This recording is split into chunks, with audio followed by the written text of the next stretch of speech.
Bonjour à tous et bienvenue dans Smart Patrimoine. Smart Patrimoine, l'émission qui vous accompagne dans la gestion de vos finances personnelles et qui décrypte également avec vous les actualités et les enjeux du secteur de la gestion de patrimoine. Une émission que vous pouvez retrouver tous les jours sur Bismart. Et au sommaire de cette édition, nous commencerons tout d'abord avec Investir responsable, le rendez-vous dédié à l'ISR de Smart Patrimoine. Et en l'occurrence, nous nous poserons une question simple ensemble. Comment gérer la notion de responsabilité lorsque l'on parle de finances vertes? Oui, parce que oui, de plus en plus d'acteurs de la finance prennent des engagements vis-à-vis d'investissements responsables ou durables. Mais qu'en est-il des responsabilités lorsque l'on promet ce genre d'investissement à des épargnants? C'est la question que nous poserons à Jérémy Fierville, avocat associé au sein du cabinet Fierville Avocat. Nous enchaînerons ensuite avec Enjeu patrimoine, un enjeu patrimoine où nous resterons dans cette thématique de l'investissement durable, responsable ou à impact. Nous nous demanderons s'il faut perdre confiance dans les investissements verts ou investissements responsables en 2023, en lien notamment avec les interrogations, voire les attaques qu'ont pu subir les stratégies ESG en 2022. Une question que nous poserons à Philippe Zawati, le CEO de Mirova. On se retrouve tout de suite sur le plateau de Smart Patrimoine. Comment gérer la notion de responsabilité lorsque l'on parle de finances vertes ou finances responsables? C'est la question qui va nous animer aujourd'hui dans le rendez-vous dédié à l'ISR de Smart Patrimoine, à savoir investir responsable. Et pour répondre à cette question, nous avons le plaisir de recevoir sur le plateau Jérémy Fierville. Bonjour Jérémy Fierville. Bonjour Nicolas. Bienvenue sur le plateau de Smart Patrimoine. Vous êtes avocat associé au sein du cabinet Fierville Avocat. On avait envie d'aborder cette question avec vous, cette notion de responsabilité. Alors ce que je vous propose Jérémy Fierville, c'est de se placer du côté de l'épargnant, qui va avoir un conseil en investissement financier, qui lui-même ensuite va faire des choix d'investissement et va se tourner vers d'autres acteurs. Je souhaite avoir un certain nombre de normes d'investissement responsable respectées. J'en parle à mon conseiller financier. Ensuite, il y a un certain nombre de choix qui sont faits. Je suis en accord avec ces choix, mais qu'en est-il de la responsabilité de ceux qui me proposent des solutions d'investissement ? Absolument. La finance verte, c'est un levier essentiel dans la lutte contre le réchauffement climatique. Et donc, ça génère derrière des attentes qui sont très fortes. Bien sûr. Et on imagine bien qu'un investisseur qui aurait décidé de faire un investissement vert volontairement et qui se rend compte a posteriori que finalement, il n'était pas forcément aussi vert que ça parce qu'il avait investi dans un fonds qui était classifié article 9 SFDR et puis qui est déclassifié article 8, donc qui était annoncé comme un fonds très vert et puis en réalité qu'il l'est moins.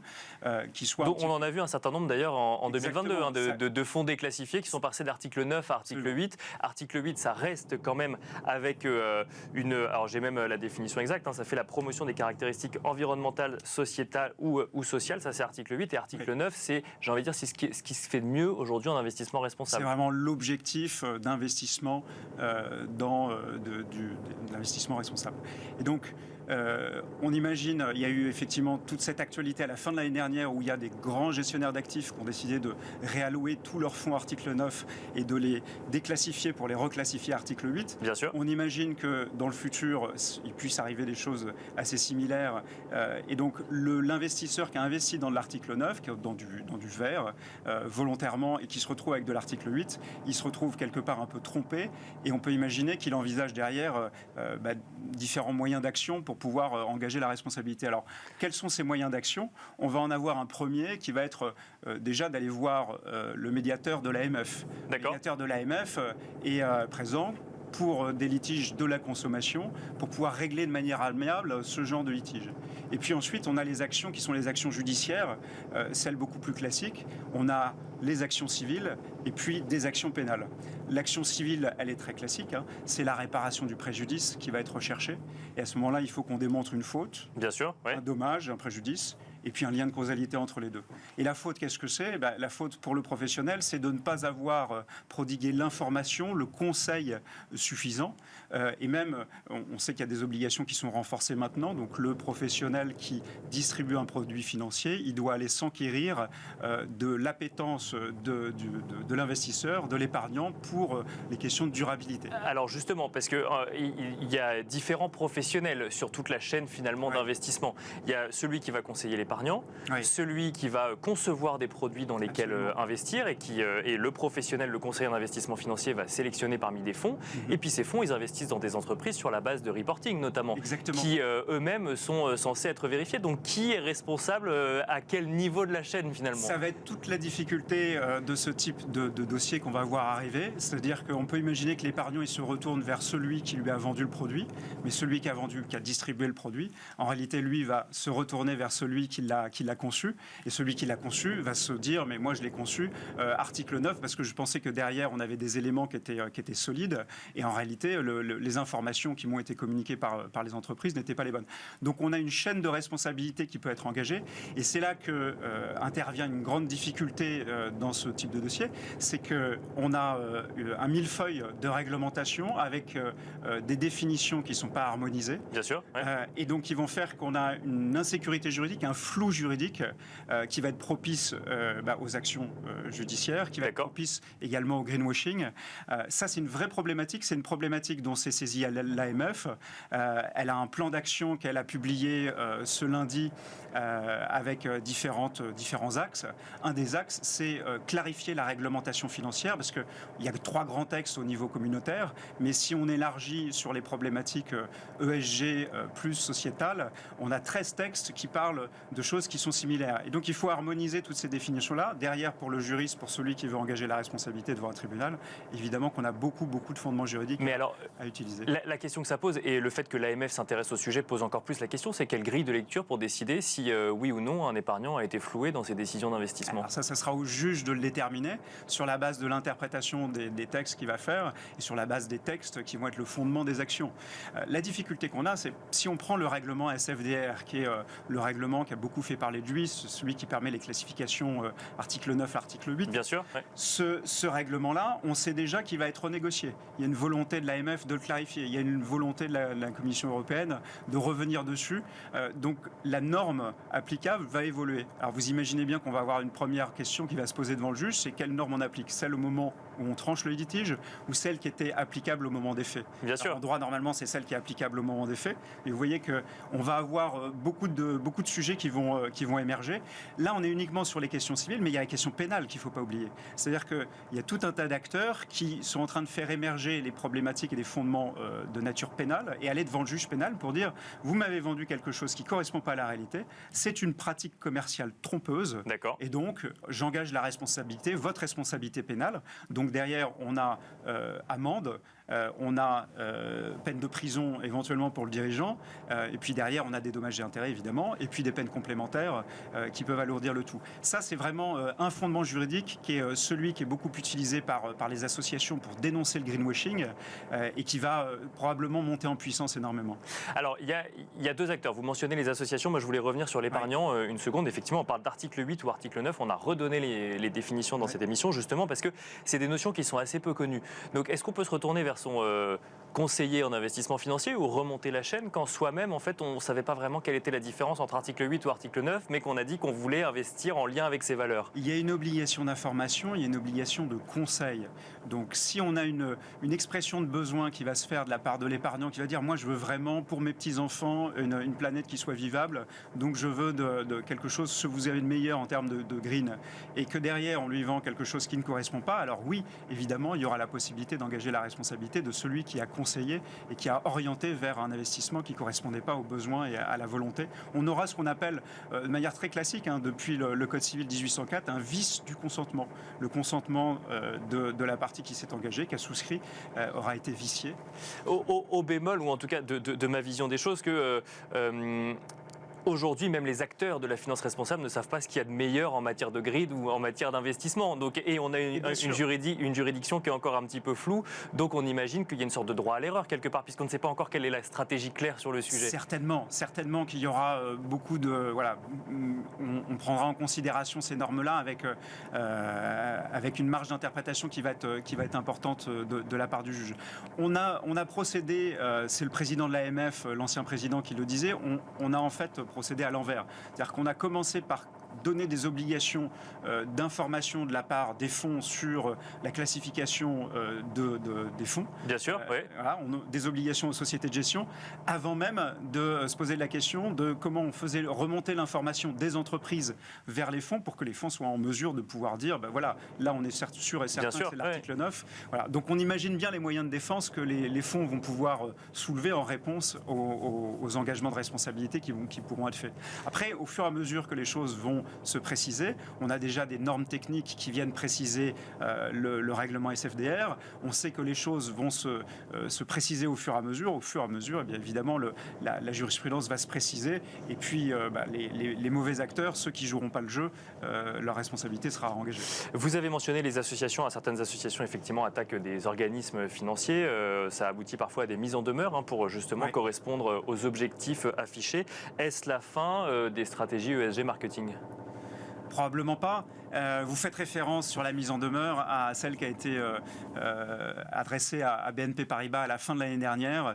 Une mise en demeure sur un terrain qui est complètement différent. Pour le Bien coup, sûr, c'est la loi sur le devoir de vigilance, une loi de 2017 qui fait beaucoup parler d'elle parce qu'elle est très vaste, très large et aussi un peu très floue dans les exigences qu'elle a envers les entreprises. On vise là vraiment les grandes entreprises qui doivent mettre en place un plan de prévention d'un certain nombre de risques, y compris sur le terrain environnemental. Et donc là, ce qui est reproché à BNP dans cette mise en demeure, c'est de continuer à investir dans des projets d'énergie fossile, alors qu'elle devrait normalement réduire son investissement, en tout cas de leur point de vue. Cette action-là, mise en demeure, s'il n'y a pas de réponse dans les 3 mois suivant la mise en demeure, je crois qu'elle était fin novembre de mémoire, dans les 3 mois, eh bien, il y aura une action judiciaire qui va pouvoir être engagée par les 3 associations qui sont mobilisées. Et alors, justement, si on prend cet exemple, mais on part de cet exemple pour élargir un petit peu, on sait que des fonds qui investissent à 98% dans le vert investissent aussi dans des zones un petit peu grises. C'est la part grise des fonds, ça tout le monde le sait, donc personne n'est floué sur le sujet. Et qu'en est-il justement de ces investissements non verts, de ces économies, de ces secteurs d'activité non verts? Est-ce que ça veut dire que ça va devenir presque... on va être coupable d'investir finalement dans ces... C'est un grand sujet, c'est un sujet qui a été remonté d'ailleurs à la fin de l'année dernière par le président de Dassault qui a dit mais attendez, moi je n'ai pas une activité ESG, mais il faut quand même que j'ai accès à un financement qui soit compétitif par rapport à mes concurrents. Donc il a soulevé cette problématique-là et c'est vrai que la finance verte a eu tellement de succès qu'elle a réorienté des flux massifs et des engagements de la part de banques dans ce type d'activité au détriment peut-être parfois d'activités qui sont pourtant des activités stratégiques, qui sont des activités souveraines. On imagine bien qu'à l'heure actuelle, il est compliqué de se passer du secteur de la défense et donc il faut assurer une cohabitation entre les deux. Mais en tout cas, ce qu'on peut dire, c'est que si cette question se pose, c'est que l'allocation des ressources vers la finance verte s'est faite vraiment avec énormément de succès et on sait que le plan de la Commission européenne, lançant le Green Deal, c'était plus de 1000 milliards d'euros qui soient réalloués redirigés vers la finance verte à l'aide de ce cadre juridique qui est encore en cours de construction. Merci beaucoup Jérémy Fierville d'être venu sur le plateau de Smart Patrimoine. Je rappelle que vous êtes avocat associé au sein du cabinet Fierville Avocat. Merci beaucoup. Merci Nicolas. Et quant à nous, on se retrouve tout de suite dans Enjeu Patrimoine. Et nous enchaînons à présent avec Enjeu Patrimoine, un enjeu patrimoine consacré à une question. Faut-il perdre confiance dans les investissements verts? On pourrait également poser la question d'une autre manière. Faut-il garder confiance dans les investissements verts? 2 revers d'une même pièce avec une question que nous allons poser à Philippe Zawati, CEO de Mirova. Bonjour Philippe Zawati. Bonjour. Bienvenue sur le plateau de Smart Patrimoine. Je rappelle, Mirova, pour ceux qui ne connaissent pas, une société de gestion qui développe une stratégie essentiellement tournée justement vers l'investissement responsable. Et c'est bien d'investissement ISR, responsable, durable ou à impact dont on va parler aujourd'hui. Un investissement responsable qui subit de nombreuses attaques depuis la fin de l'année dernière. On se souvient d'un article publié par un certain nombre de journalistes et dont Le Monde en France qui parle de tromperie dans les investissements verts. Avant ça, il y avait eu un certain nombre de débats sur l'évolution du label ISR ou encore on pouvait voir une réglementation pas encore tout à fait finalisée qui créait un petit peu du flou vis-à-vis des épargnants. Cette année 2023 débute avec quand même des investissements toujours plus massifs dans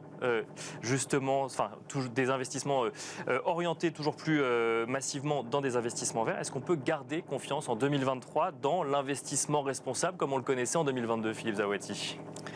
J'espère que oui.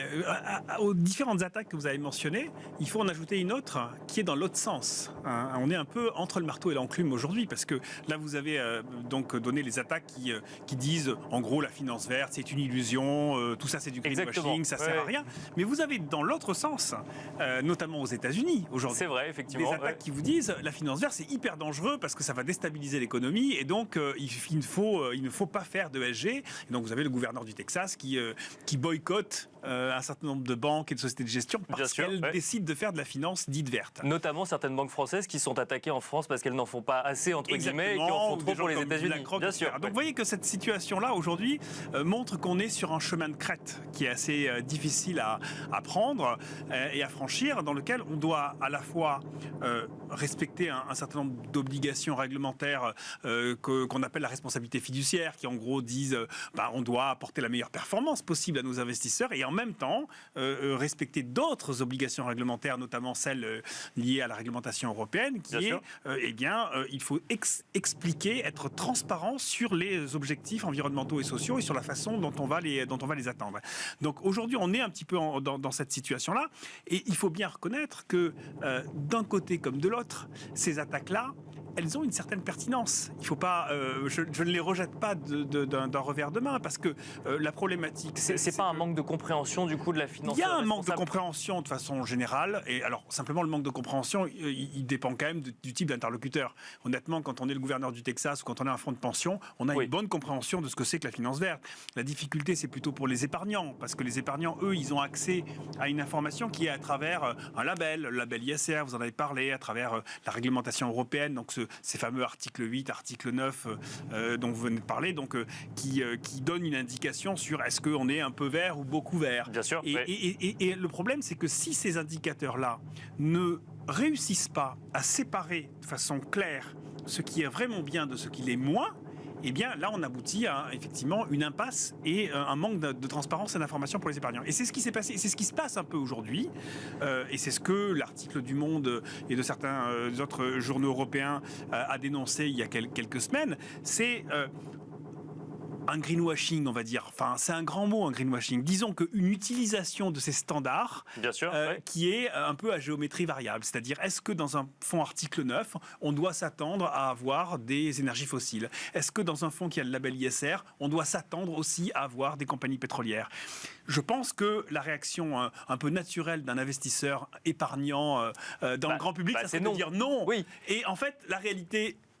C'est qu'il y en a aujourd'hui. C'est qu'il y en a. Oui, bien sûr, et donc, mais parce qu'on investit c'est dans ça l'énergie. un petit peu le hiatus, en quelque sorte, entre l'indication, l'information qui est donnée aux épargnants et la façon dont elle est reçue, en quelque sorte. Et donc, il faut qu'on adapte ça. Là-dessus, une question très, très naïve, mais effectivement, quand on voit les performances des sociétés pétrolières ou énergétiques en bourse, est-ce qu'on peut, si on les sort des portefeuilles verts, garder des performances en investissement responsable qui soient similaires ? Alors, ça dépend de l'horizon d'investissement que vous avez. Sur un horizon, sur les 3 mois ou 4 mois autour de la crise et de la guerre en Ukraine, probablement pas.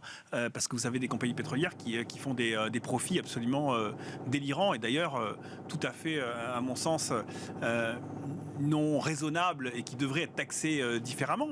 Mais là, effectivement, vous ne pouvez pas vous battre contre ça. Maintenant, la question est plus sur une période d'horizon raisonnable pour un épargnant. Quand vous placez sur un fonds action, vous placez sur un fonds en horizon 3 ans, 5 ans. Et là, si vous prenez les performances sur 3 ans, 5 ans des fonds d'investissement responsables, ils sont tout à fait en ligne, voire meilleurs. Enfin, nous, par exemple, chez Mirova, nos fonds sur 3 ans, 5 ans, on est au-dessus des indices. On bat les indices de référence parce qu'il y a des hauts et des bas dans les marchés. Il y a des cycles différents dans les marchés.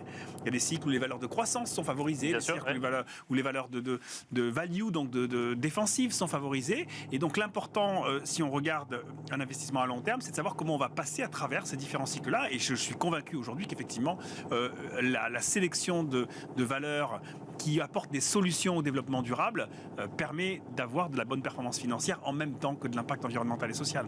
Alors, on a quand même l'impression qu'il y a de plus en plus de monde qui s'intéresse à ces sujets et que ça, finalement, que les attaques sont principalement dirigées à ce que j'appelle moi les stratégies ESG marketing. Alors, j'ai pas forcément de nom en tête, mais effectivement, de personnes ou en tout cas de stratégies de gestion qui se veulent vertes parce qu'il faut être vert. En ce moment. Comment est-ce qu'on fait la différence entre les deux quand on est épargnant aujourd'hui, entre une incertitude finalement, ou finalement une stratégie sérieuse peut quand même investir dans un énergéticien à hauteur de 1% et pour autant avoir une stratégie louable sur le long terme? Alors, d'abord, c'est très triste qu'on appelle ça une stratégie ESG marketing. Bien sûr, mais on l'entend souvent. J'ai fait du marketing pendant une bonne partie de ma carrière et je trouve que quand on fait du bon marketing, on ne fait pas ça. D'accord. Ouais. Donc ça, c'est des stratégies de mauvais marketing. D'accord, ok. Parce que ça veut dire donner une information trompeuse en quelque sorte. On l'a vu avec le déclassement des fonds article 9 vers article 8. C'est-à-dire que vous avez des standards qui sont mis sur la place, sur le marché, par des régulateurs ou par des labels comme le label ISR. Les standards sont proposés aux différents acteurs de la place. Si ils vont trop loin et qu'ils ne respectent pas la philosophie réelle qu'il y a derrière ces labels-là, eh bien on aboutit effectivement à du mis-selling, à de la mauvaise information. C'est ce qui s'est passé avec article 8, article 9, c'est-à-dire que dans un premier temps, beaucoup d'acteurs ont considéré que article 9 serait finalement relativement facile à avoir, ou en tout cas qu'on pourrait faire des fonds dans lesquels on a 80-90% de valeurs avec un véritable impact positif, et puis qu'on pourrait avoir à côté de ça des valeurs un peu moins vertueuses.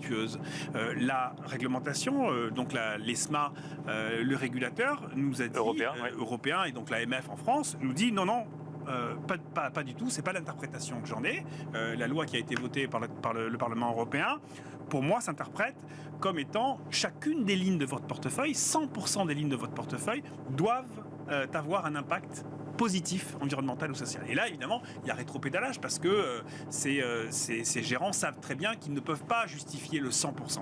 Et c'est effectivement très difficile de justifier le 100%. Bien sûr. Oui. Donc nous, on a décidé de maintenir 100% de nos fonds en article 9. D'accord. Aujourd'hui, tous nos fonds sont article 9. Et donc, on a effectivement musclé encore notre politique d'investissement pour pouvoir démontrer que sur chaque ligne de notre portefeuille, on avait un impact, on avait déterminé un impact positif. Maintenant, il faut être prudent parce que demain, la Commission européenne a été interrogée pour préciser un certain nombre de choses. Et nous, on est assez inquiets là-dessus. On a un peu l'inquiétude que le régulateur, notamment en réaction à ces articles de presse, etc., ces interrogations sous-jacentes. Oui, quand même. Voilà, et puis se disent, je vais laver plus blanc que blanc, et donc je vais être extrêmement rigoureux sur mes demandes. Et que, en quelque sorte, finalement, ça devienne quasiment impossible de faire un fonds article 9. Aujourd'hui, ça représente seulement moins de 3% des fonds. Bien sûr. Si on va encore plus loin et que ça ne représente plus que moins de 1% des fonds, la réglementation aura servi à rien. La réglementation, elle doit être là pour identifier. D'accord. Mais c'est ça. Oui. La réglementation, elle doit être là pour quand même identifier un certain nombre de fonds qui sont vertueux pour que les épargnants puissent investir sur ces fonds-là. Si à la fin, ça se réduit à peau de chagrin, on aura raté le coche et on n'aura pas réussi à faire quelque chose de réellement impactant pour le marché. Sachant que je rappelle, pour ceux qui nous écoutent, que la réglementation n'est pas encore tout à fait en place. Alors on parle de la réglementation SFDR, donc qui catégorise article 8 ou article 9, mais il y a également cette réglementation CSRD qui impose un certain nombre de choses, qui impose finalement l'obligation de reporting aux entreprises, qui n'est pas encore mise en place. Donc ça veut dire que des stratégies de gestion peuvent être remises en cause demain en fonction de ce qu'on verra remonter ou pas? Moi je ne suis pas tout à fait d'accord avec cette analyse-là. Je pense que les informations qui viennent des entreprises aujourd'hui, on en a beaucoup. CSRD, comme demain, les réglementations comptables vont préciser les choses, vont donner des standards plus précis pour dire aux entreprises voilà comment vous devez faire le reporting, et de façon à ce qu'on ait plus de standardisation, donc plus de facilité à utiliser cette donnée. Mais aujourd'hui, on est quand même noyé sous les données. Il faut quand même pas. Moi, je suis toujours un peu sceptique, un peu sur cette façon qu'ont les gérants de dire on n'y arrive pas parce qu'on manque de données. Ça fait depuis 15 ans que je fais de la finance durable, ça fait 15 ans que j'entends ça. En fait, non. En réalité, on n'utilise qu'une très très petite partie des données disponibles aujourd'hui. Très petite partie. Je pense qu'il y avait eu une petite analyse qui avait été faite par, je crois, le réseau des banques centrales qui disait qu'on utilise probablement 3 ou 4% des données qui sont disponibles. C'est un peu comme la capacité de notre cerveau. Vous voyez, Bien sûr. Et donc, en réalité, on a besoin effectivement de ces directives pour standardiser, pour que ce soit plus facile. Mais je ne pense pas que ça changera fondamentalement la composition des portefeuilles. Je crois qu'on arrive à avoir une opinion assez claire aujourd'hui en fonction de ce qu'on cherche à faire, évidemment. Voilà, je ne pense pas que ça changera fondamentalement. Alors, Philippe Zawatier, une question plus côté épargnant qui veut du coup s'intéresser un peu plus en détail à la gestion de son épargne. On entend souvent qu'un bon moyen finalement d'orienter son épargne, c'est de regarder les labels. Mais quand on voit la réforme en cours du label ISR, on se rend compte que tous les acteurs de la finance responsable ne sont même pas d'accord entre eux sur ce qu'il faudrait faire d'un label d'État qui viendrait labelliser l'investissement socialement responsable. Comment, du coup, être sûr de ses propres investissements si ceux qui s'y connaissent ont du mal à se mettre d'accord entre eux? Ils ont du mal à se mettre d'accord parce qu'ils partent de positions très différentes et qu'ils ont une position sur le marché qui n'est pas la même. Si vous voulez, quand on est Mirova et qu'on est 100% article 9, 100% investissement responsable, on n'a forcément pas exactement la même position qu'un acteur généraliste qui couvre l'ensemble du spectre. Donc il y a normalement des débats là-dessus. Ce qui m'embête plus, en quelque sorte, c'est plutôt la réaction de celui qui fait le label, qui devrait mettre tous ces gens-là d'accord avec une ligne directrice, surtout quand celui qui fait le label, c'est l'État. Or, aujourd'hui, c'est pas vraiment le cas. Je me suis exprimé à de nombreuses reprises sur le label ISR, donc c'est pas nouveau, ça fait plusieurs années que je le dis. Le label ISR est aujourd'hui complètement anachronique, il ne sert plus à rien parce que tout le monde peut l'avoir facilement et donc il ne joue plus ce rôle de différenciation entre ce qui est bien et ce qui est moins. Et donc la réforme en cours devait aboutir à ça, doit aboutir à ça. J'espère toujours qu'elle aboutira à ça. Aujourd'hui, déjà, ce qu'on peut dire, c'est que cette réforme est très très très très lente, puisque vous savez que la réforme a été lancée parce qu'il y a eu un rapport de l'inspection générale des finances il y a 2 ans et demi maintenant qui a dit le label ISR il ne sert plus à rien, il faut le changer. 2 ans et demi plus tard, on a toujours le même label ISR, donc on a alors que bon, le monde bouge beaucoup entre-temps. Mais notamment une réglementation européenne et dont on ne sait pas comment ça va s'agencer entre les deux. Alors, moi je milite beaucoup pour que justement il y ait un lien fort entre le label et la réglementation européenne, c'est-à-dire qu'on arrive à avoir plusieurs niveaux de labels qui correspondent peu ou prou aussi de façon aussi précise que possible aux catégories de la réglementation SFDR, parce que sinon effectivement on aboutit à des standards un peu multiples et ça devient difficile de s'en sortir. Mais si on avait un label ISR avec un niveau article 8 et un label ISR avec un niveau article 9, je crois que ça donnerait une bonne indication au marché et je crois qu'on aurait fait avancer les choses. 2 questions pour finir. Une question pour battre un certain nombre d'idées reçues en brèche, vous l'avez déjà évoqué, mais un fonds 100% vert, rentable à court terme, ou en tout cas qui génère de la performance à court terme, est-ce que c'est possible aujourd'hui, Philippe Zawati? Moi je pense que oui, bien sûr que oui. Alors, vous savez, j'aurais probablement pas dit la même chose il y a 10 ans. Mais aujourd'hui, on est dans un monde avec une telle somme d'opportunités. On voit bien, l'essentiel de l'innovation aujourd'hui dans l'économie, elle est précisément là-dedans, dans les solutions de développement durable. Toutes les innovations que vous voyez, que ce soit autour de la mobilité, autour de l'hydrogène, autour de l'électrification, autour de l'agriculture durable, autour de la robotisation agricole, tout ça, ce sont des tendances qui sont portées par justement cette nécessité de transformation de l'économie. Et donc investir là-dedans, c'est évidemment une opportunité forte pour les épargnants. Et alors pour finir, l'ISR a-t-il un avenir et faut-il avoir confiance dans l'ISR en 2023, Philippe Zawati? Écoutez, en tout cas, je pense une chose, c'est qu'il ne faut pas jeter le bébé avec l'eau du bain. Il y a un large spectre de comportements et de pratiques au sein de ce monde ISR. Et donc, il faut aller un cran plus loin pour essayer de comprendre celle qui apporte vraiment de la valeur à l'épargnant et à la société. Merci beaucoup Philippe Zawati. Je rappelle que vous êtes le CEO de Mirova. Merci d'être venu sur le plateau Smart Patrimoine. Merci beaucoup, merci avec plaisir. Merci à vous de nous avoir suivis. On se retrouve très vite sur Bismart.